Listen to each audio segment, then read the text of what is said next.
हमें चाहिए बस भक्ति तुम्हारी। सुनो सतगुरु जी, विनय हमारी। मुझे चाहिए बस भक्ति तुम्हारी। मुझे अपने चरणों का आधार बख्शो, सदा प्रीत चरणों की दातार बख्शो। रहेंगे हम हर पल, रहेंगे हम हर पल तुम्हारे आभारी।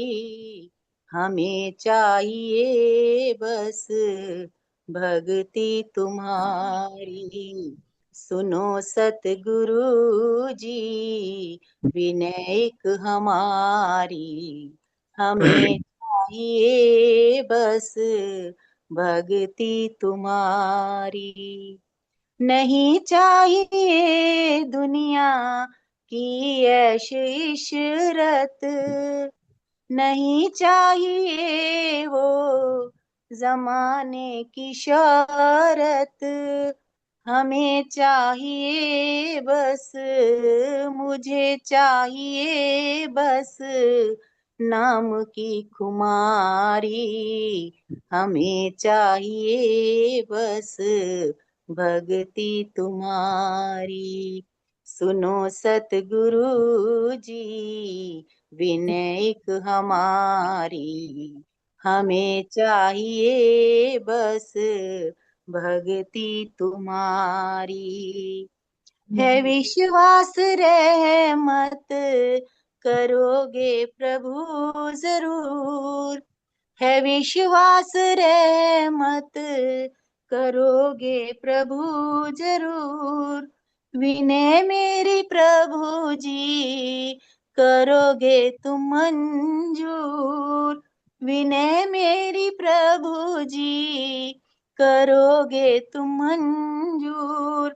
है महिमा जगत में, है महिमा जगत में गुरुवर तुम्हारी। हमें चाहिए बस भक्ति तुम्हारी। सुनो प्रभु जी एक विनय हमारी। हमें चाहिए बस भक्ति तुम्हारी। तमन्ना है दास की भक्ति कमाऊं, तमन्ना है दास की भक्ति कमाऊं। चरणों की सेवा में मन चित लगाऊं, चरणों की सेवा में मन चित लगाऊं। करो मांग पूरी, करो मांग पूरी, झोली पसारी। हमें चाहिए बस भक्ति तुम्हारी। सुनो सतगुरु जी, विनय हमारी। मुझे चाहिए बस भक्ति तुम्हारी। मुझे चाहिए बस भक्ति तुम्हारी। बोलिए सतगुरुदेव भगवान की जय। सच्चिदानंद भगवान बहुत की। सुंदर भजन आपने बहुत अच्छा और बहुत सुंदर और बड़े भाव से जो गाया। उनके शब्दों का आपने लय पूर्वक हृदय से उठने वाली तरंगे, ऐसे लग रहा था जैसे शब्द ये हृदय से निकल रहे हैं। ये यही सुन लो। चाहिए, गुरुदेव की भक्ति चाहिए और कुछ नहीं चाहिए बस। बहुत सुंदर अभिव्यक्ति आपने भजन के माध्यम से, और जो मांग की है गुरु गोरख से कि भक्ति मिलेगी तो शक्ति मिलेगी, शक्ति मिलेगी तो सब कुछ मिलेगा। जिसके पास शक्ति है उसे सब कुछ मिल जाता है। भक्ति में शक्ति और शक्ति से सब सब कुछ मिल जाता है। इतना इतनी समर्थ इस भजन के माध्यम से हमें अपने भीतर संजोनी है। और यही कल्पना करनी है कि हे प्रभु, हे गुरुवर, हमें आपकी भक्ति मिल जाए। जहाँ भक्ति होती है वहाँ प्रेम होता है, और जहाँ प्रेम होता है विश्वास होता है, और जहाँ विश्वास होता है वहाँ श्रद्धा होती है, और जहाँ श्रद्धा होती है वहाँ बेड़ा पार होता है। ये पक्का नियम है। तो आए अब निवेदन करते हैं कुलदीप जी से कि स्वामी जी, कुलदीप जी। मैं भजन करने शुरू करने से पहले आज यही सोच रही थी कि आज आपका आशीर्वाद मिल जाए। अच्छा। बहुत सारा आशीर्वाद है बहन।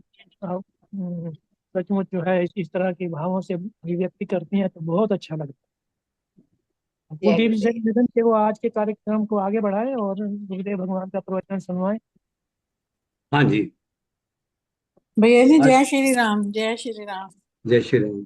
जय हाँ जी, आज हम सब गुरु भगवान की अमृतमयी वाणी में श्रवण करने जा रहे हैं झांसी प्रवचन 6 भाग 2। पनीर आया था ना, मटर पनीर बन जाएंगे। गुरु जी क्या करें तुम्हारे, गुरु जी के सुनते तो काल भी तुम्हारा कुछ ना बिगाड़ता।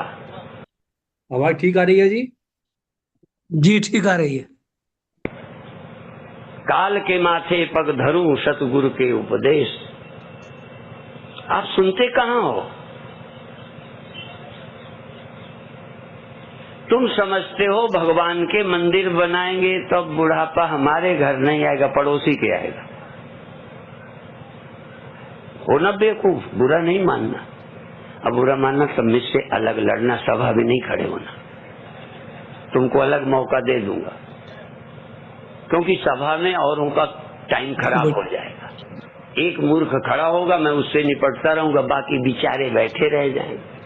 इसलिए सभा में मना किया, डर के मारे नहीं मना किया। पर कई अकेले में आते ही नहीं, जानते हैं मार खा जाएंगे। भीड़ में जानते हैं कोई बोलेगा ही नहीं। मेरे गुरुदेव जी भीड़ में कोई बहस करता था तो उसे पकड़ के अलग ले जाते थे, अलग वो मान जाता था। भीड़ में देखता है मेरी नाक कटेगी तो आगे होता। सब भीड़, अब भीड़ ज्यादातर उनके पक्ष में हो जाती। किनके? उनके, क्योंकि चोर चोर मौसेरे भाई, ना समझ एक सोच वाले। तुम भी वैसे ही, तुम्हारे साथी भी वैसे ही कहेंगे हाँ गुरु जी गलत बोलते हैं, कैसे ईश्वर कैसे नहीं कर सकता, सर्वशक्तिमान है। मैंने कहा कितने बचाए हैं सर्वशक्तिमान ने, ये बताओ मुझे। ये भगवान की कथा करते हैं, ये भी बूढ़े हो गए, मैं भी हो गया। कथा करते रहेंगे, बुढ़ापा आ जाएगा, चले जाएंगे। हमारे गुरुदेव चले गए। चलो हमारे गुरुदेव तो नास्तिक थे, ब्रह्म की बात करते थे। ईश्वर की बात करने वाले कितने हैं बताओ? तो ये संसार पहले न रहने वाला है। एतावदेव जिज्ञास्यम तत्व जिज्ञासुनात्मना अन्वय व्यतिरेकाभ्याम यत् स्यात् सदा। अभी सर्वत्र छोड़ता हूं। पहले सदा क्या रहता है?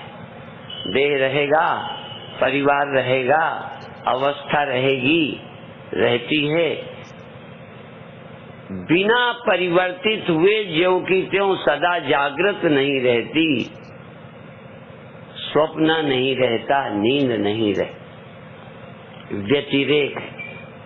ये चले जाते हैं, फिर दूसरे, फिर तीसरे, कोई इनमें सदा रहता है पहले उसे। यद्यपि भागवत में सर्वत्र पहले आया, यत् स्यात् सर्वत्र, फिर सर्वदा। सर्वत्र और सर्वदा हमें लगता है पहले सदा वाला मिले फिर सर्वत्र वाला ढूंढे, एक तरीका है।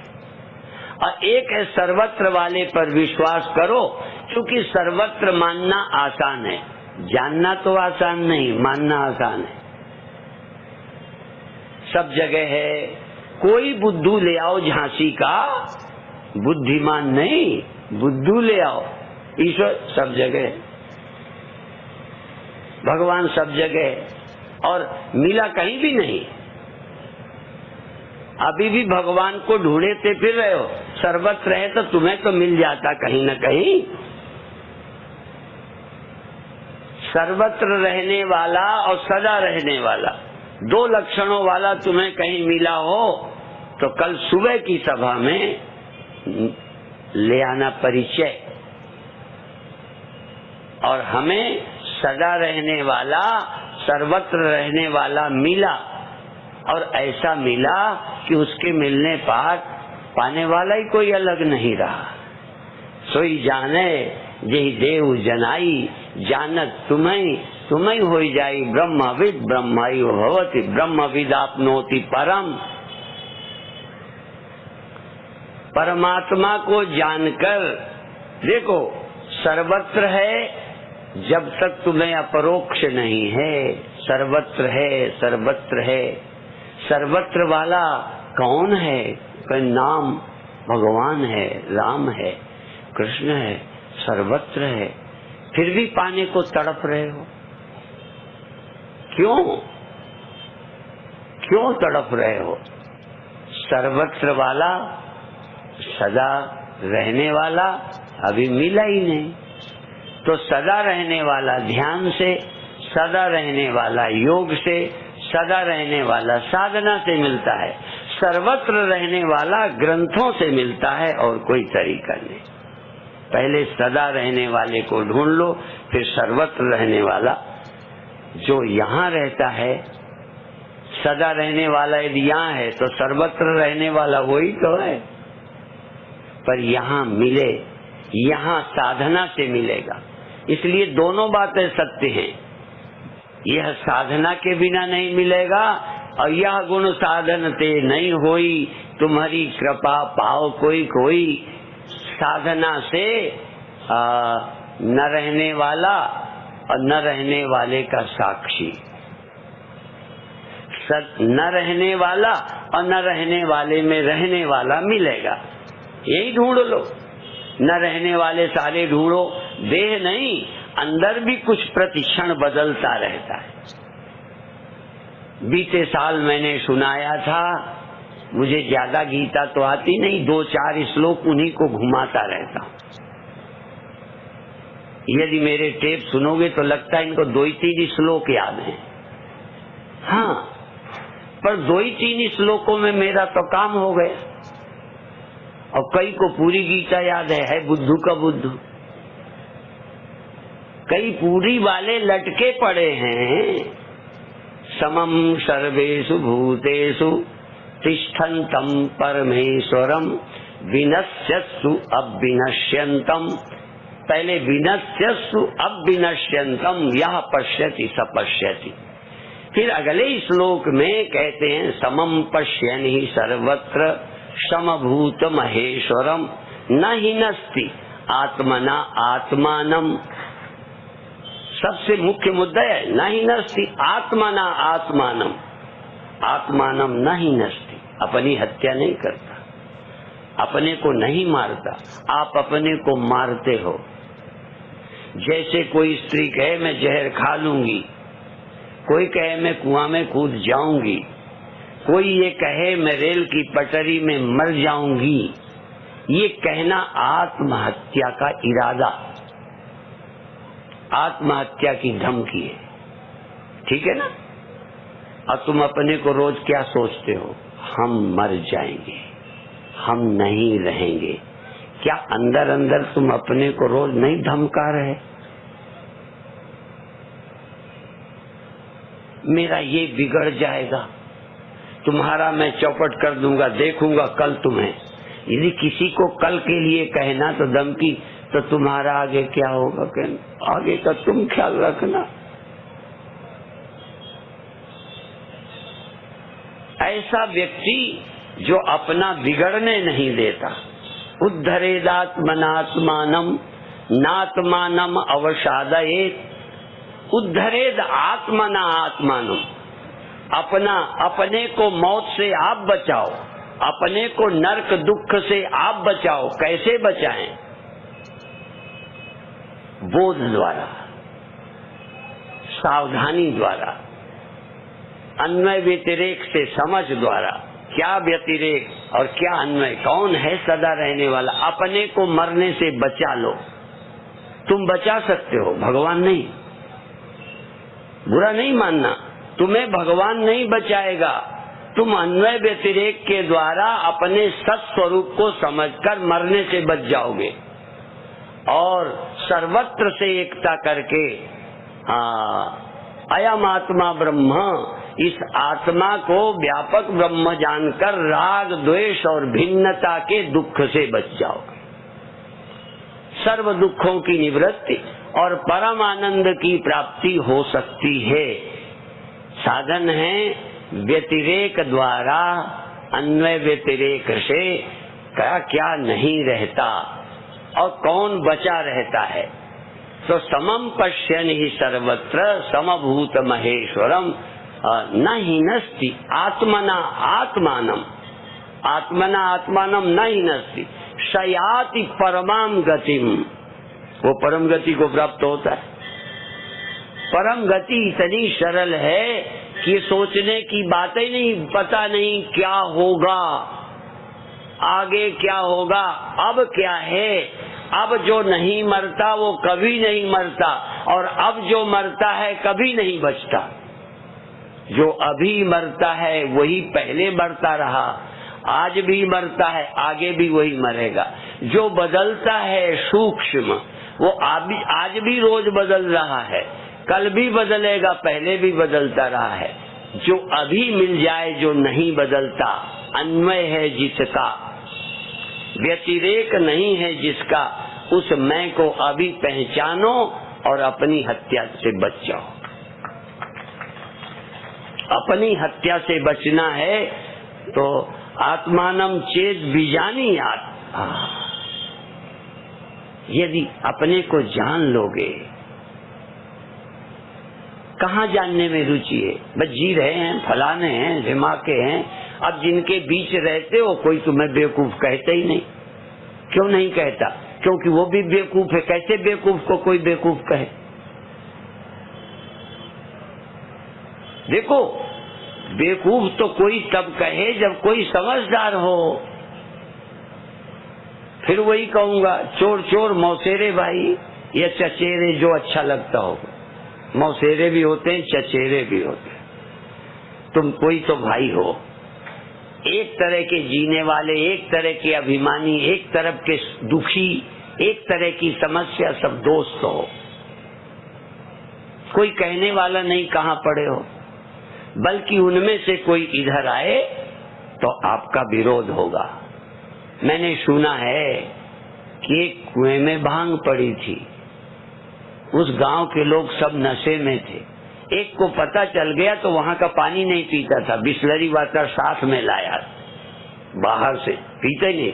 ये विदेशी लोग जो आते हैं ना, भारत का पानी ये वाला नहीं पीते, ये वहीं से क्या क्या दर्शनीय है भारत में, इनके पास लिस्ट होती है, क्या वहाँ नहीं खाना, कौन सा वो पहले से लाते हैं, इसलिए पानी ही नहीं पीते। आपके घर जाएंगे, आपका पानी छोड़ देंगे, ठीक है ना। तो एक आदमी आया, वहाँ का पानी नहीं पिया, सब लोग नशे में थे, तो सारे नशे वाले इसी को कहते थे ये नशे में है, क्योंकि सब नशे में थे, कोई मानता ही नहीं था। वो एक आ गया, वही बेचारा उल्टा फंस गया। तो आपकी समझ माया से सम्मोही। फिर एक लाइन पढ़ दूं, यन माया वसवर्ति विश्वमखिलम, विश्वमखिलम ब्रह्मादि देव असुरा, देवासुरा, ब्रह्मादि माने ब्रह्मा विष्णु महेश भी। कि इतना मुझे अच्छा लगा कि इसको मैं एक बार और लिखूंगा, एक शब्द भी इसमें से छोड़ने लायक नहीं है।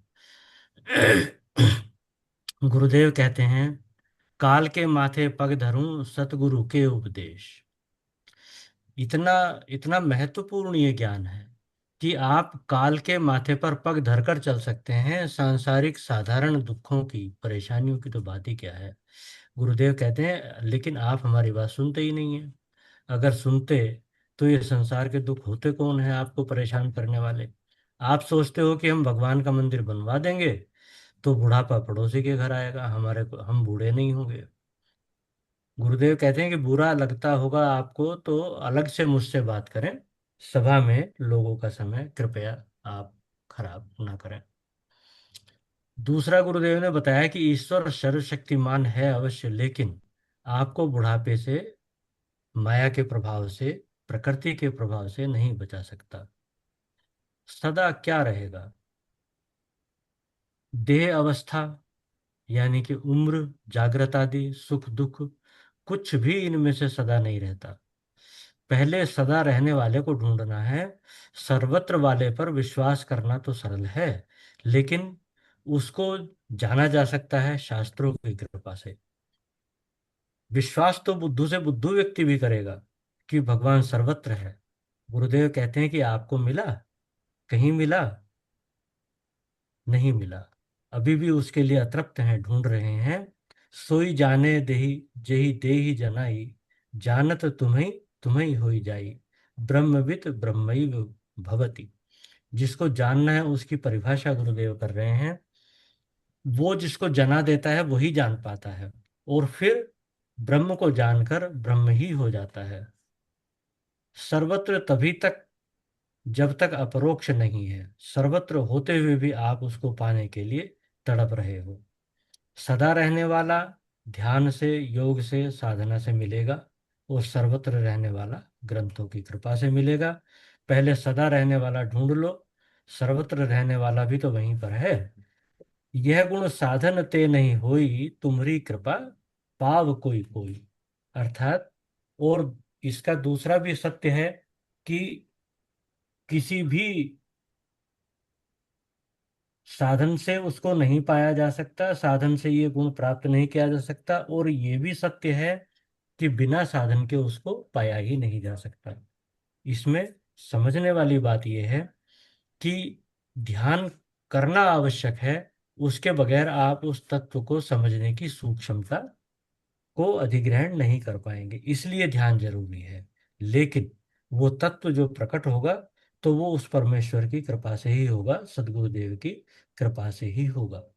भगवत गीता में भी लिखा है, समम सर्वेषु भूतेषु तिष्ठन्तं परमेश्वरम, विनश्यस्तु अविनश्यत विनश्यस्तम यह पश्यति सह पश्यति। अर्थात सब भूतों को समान रूप से जो देखता है और परमेश्वर में स्थित हुआ देखता है, विनाशी में अविनाशी को देखता है, वही वास्तव में देखने वाला है। जो ऐसा देखता है वही वास्तव में सत्य को देखता है। और इसके अगले श्लोक में भगवत गीता में कहा है, समम पश्यति सर्वत्र समभूत महेश्वरम, न हिनस्ति आत्मना आत्मानं सत्याति सयाति परमाम गतिम। अर्थात जो सम देखता है, सर्वत्र समान रूप से व्याप्त उस परमेश्वर को, महेश्वर को देखता है, वो को अपनी आत्मा की हत्या नहीं करता, और वही परम गति को प्राप्त करता है। यहाँ गुरुदेव चेताते हैं, हमें समझाते हैं कि आप निरंतर अपने आप को मरने की धमकी दे रहे हो कि तुम मर जाओगे, और विश्वास कर रहे हो कि तुम मर जाओगे। तो ये वो व्यक्ति नहीं करता जो सब जगह उस परमात्मा को देख पाता है। कैसे ये संभव होता है? अन्वय व्यतिरेक से। आज का प्रवचन इसीलिए भी विशेष है कि आज कई बार गुरुदेव ने अन्वय व्यतिरेक को बहुत सुंदरता से समझा दिया है। व्यतिरेक का अर्थ है कौन नहीं रहने वाला है, कौन नहीं रहने वाला है और कौन सदा रहने वाला है। कौन सदा रहने वाला है उस तक पहुंचना है। कैसे? जो नहीं रहने वाला है उसका निराकरण करते जाएंगे, अर्थात व्यतिरेक करते जाएंगे, तो जो बचेगा वही सदा रहने वाला है। तुम्हें कोई दूसरा बचाने के लिए नहीं आएगा, भगवान भी नहीं बचा पाएगा। तुम अपने सत्य स्वरूप को जानकर ही स्वयं को मरने से बचा सकते हो। इस आत्मा को सर्वत्र जानकर राग द्वेष और भिन्नता से बच जाओ, सब दुखों की निवृत्ति हो जाएगी, परमानंद की प्राप्ति हो जाएगी। फिर एक बार दोहराते हैं गुरुदेव की अन्वय व्यतिरेक के द्वारा क्या क्या नहीं रहता है और क्या रहता है, क्या होगा, कैसे होगा, इसे छोड़ो। अब क्या है? जो अब नहीं मरता है वो कभी भी नहीं मरेगा, और जो अब मरता है वो कभी बचेगा नहीं, और वो पहले भी मरता ही था। अर्थात इस बात को समझना है कि कौन विनाशी है, कौन अविनाशी है। विनाशी का निराकरण करते जाएंगे, समझते जाएंगे कि ये भी विनाशी है, ये भी विनाशी है, तो बाद में आप स्वयं ही बचेंगे और स्वयं ही आप अविनाशी हैं। लेकिन जब तक ये व्यतिरेक नहीं करेंगे तब तक ना इस बात को जान पाएंगे और ना इस पर विश्वास कर पाएंगे। केवल सुनकर तो मान लेंगे लेकिन उसका अपरोक्ष नहीं हो पाएगा। इसलिए गुरुदेव कहते हैं कि उसे पहचानना है और इस प्रकार अपने आप को हत्या से बचाना है। गुरुदेव कहते हैं कि जानने में रुचि कहाँ है, फलाने हैं, ढिमाके हैं, दुनिया आपको समझाती है आप ऐसे हैं वैसे हैं, जिनके बीच में रहते हो कोई तुम्हें बेवकूफ़ नहीं कहता, क्योंकि वो स्वयं भी बेवकूफ़ ही हैं। यहाँ एक बड़ा सुंदर उदाहरण गुरुदेव ने गांव के कुएं में भांग पड़ने का दिया, जिसको विस्तार की वजह से मैं स्किप करूंगा। आगे गुरुदेव कहते हैं, यन माया वशवर्ति विश्वमखिलम ब्रह्मादि देवासुरा, जिसकी माया के वश में पूरा विश्व है, ब्रह्मादि यानी ब्रह्मा विष्णु महेश, सारे देवता सारे असुर, फिर अपर जीव के ही लेखे माही, फिर हमारे जैसे जीव तो कौन सी गिनती में है। भगवत गीता में भी कहा है, मन माया दुरत्यया, अर्थात मेरी माया बहुत दुस्तर है, समझने के लिए बहुत मुश्किल है। क्यों? क्योंकि हम उसी में जी रहे हैं, उसी स्वप्न में हम जी रहे हैं, नशे में हम हैं।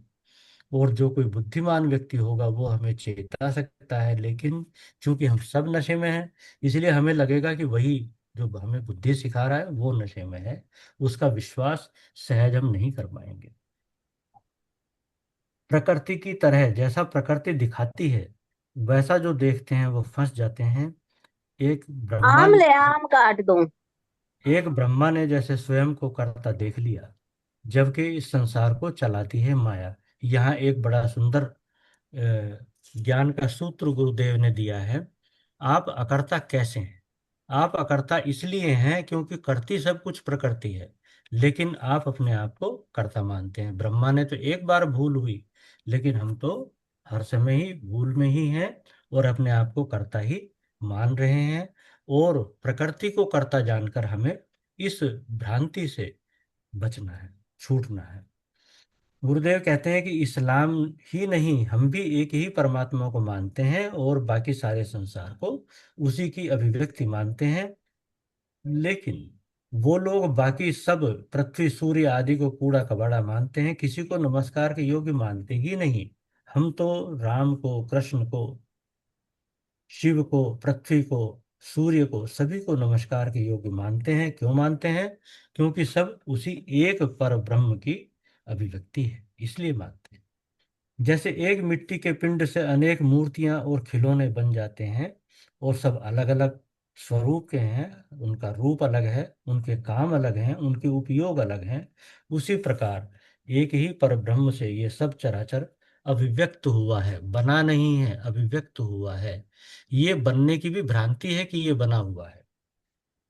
उस एक को जो जानता है वही सत्य को जानता है। पहले व्यतिरेक से ये नहीं, ये नहीं, ये नाशी है, ये नाशी है, ये भी नाशी है, और फिर अन्वय अविनाशी को देखना है कि यह भी वही है, वह भी वही है, सर्वरूप सब उरपुर वासी वही है।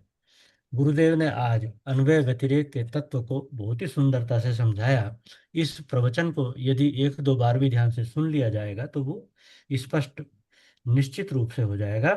गुरुदेव कहते हैं कि हमारा तो 54 वर्ष संन्यास लिए हो गए, एक ही विषय है, उसी को मांझते मांझते अब सारे शास्त्र हमारे सामने बेपर्दा हो गए हैं। शास्त्रों की कृपा हो गई है, ईश कृपा, गुरु कृपा, यानी कि भगवान ने ये मानव तन दिया, गुरु कृपा यानी कि गुरुदेव ने उस ज्ञान को हमें समझाया, और अपनी कृपा क्या है कि हम ईमानदारी से उसमें लगे हैं, ईमानदारी से लगे हैं, उसी तत्व को समझने में लगे हैं। ये नहीं कि हमें अपना वैभव जमाना है, हमें महामंडलेश्वर बनना है। गुरुदेव कहते हैं कि हमने ईमानदारी दिखाई, उसी तत्व को जानने में लगे और उसी को जाना, और फिर तो हिम्मते मरना मद दे खुदा।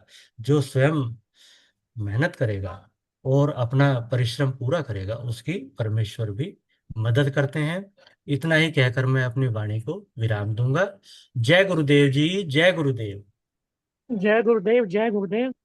बहुत ही अच्छे तरीके से अभिव्यक्ति दिया आपने गुरुदेव के प्रवचन पर। सचमुच आज का ये प्रवचन जो है अपने आप में अगर आत्मसात हो जाए तो कुछ भी शेष नहीं बचता। केवल और केवल जो है वो आप अपने आप को जानने की कला आ जाए तो जीना आ जाए। प्रकृति की दृष्टि से हम जी रहे हैं, हम आत्मा की दृष्टि से जीना शुरू कर देंगे तो निश्चित रूप से प्रकृति के प्रभाव को हम जान जाएंगे। तो प्रकृति के प्रभाव को जानते ही फिर हमारे अंदर प्रकृति का जो असर है, प्रकृति का जो हमारे ऊपर प्रभाव है वो खत्म हो जाएगा। गुरुदेव भगवान, और जहाँ प्रकृति का प्रभाव खत्म हुआ वहाँ निश्चित रूप से आकृति से हम जो है आत्मा की तरफ निकल जाएंगे, रूप से स्वरूप में निश्चित रूप से स्थापित हो जाएंगे। समय की धारा बड़ी तेजी से है, तो अब मैं निवेदन करूंगा सुदर्शन बहन से कि आज के कार्यक्रम का समापन कर दें। श्री विश्राम विश्राम करिए। विश्राम कर दें। सदगुरुदेवाय नमः। रामपाल गुप्ता जी ने बहुत अच्छी व्याख्या दी है पूरी। मैं समापन की ओर चलती हूँ, और यदि कहें तो इसमें बहुत बातें बहुत जोर से पकड़ने। एक तो गुरुदेव के श्री वचन हम सुने, गुरुदेव ने कहा तुम सुनते ही नहीं, और दूसरा कर्ता मत बनो, प्रकृति पार निकल जाओगे। बोलिए गुरुदेव भगवान की जय। जय। गुरु ब्रह्मा गुरुर्विष्णु गुरुर्देवो महेश्वरा, गुरु साक्षात पार ब्रह्म तस्मै श्री गुरुवे नमः। सर्वे भवन्तु सुखिना, सर्वे सन्तु निरामया, सर्वे भद्राणि पश्यन्तु माँ कश्चित् दुख भाग भवेत्।